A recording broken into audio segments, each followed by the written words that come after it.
Hi, it's Ms. Gluskin. I just wanted to talk a little bit more about backwards planning.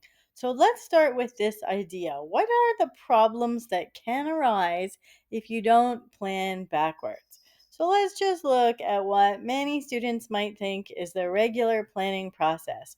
You start at the beginning, you have all the right intentions. You're going to work hard, do each step carefully. Oh, it sounds great. So, what's the problem?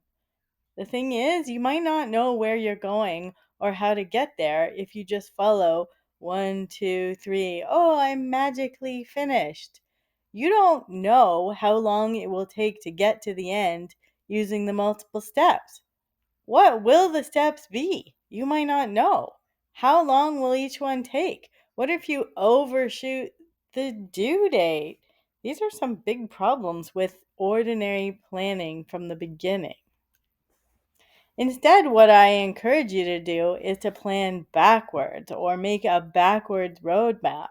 So start at the red circle on the bottom. Start from the end. When will the whole project need to be completed? What will be the last step before that completion? Completed by when? How long will you work on it? What will be needed for it? Then there's the second step. So remember, you're working backwards. When does it need to be done by? How long will you need to work on it? What will be needed for this step? Then there's the actual first step, working backwards. When do you have to complete that? How long should you work on it? What will be needed in order to complete this first step? And then finally, at the top is your original project planning. You get the project and you get a due date.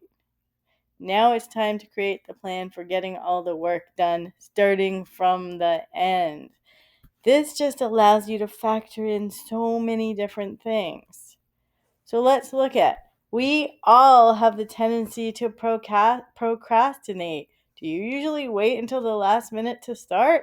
Well, that leads to terrible work, and it's a terrible habit to get into. Backwards planning can help you work on that. Maybe not get rid of it altogether, but work on it. There's always complications.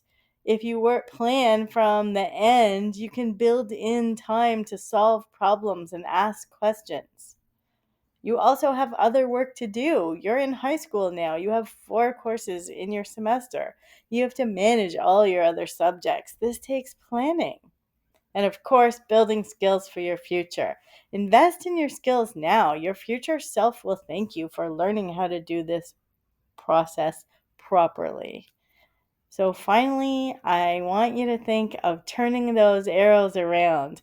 Normally in a flow chart, the arrows are pointing down. You start with step 1, you go to 2, you go to 3, and then it's magically finished. Now we want to start at the end and work backwards. I hope this is helpful. Good luck.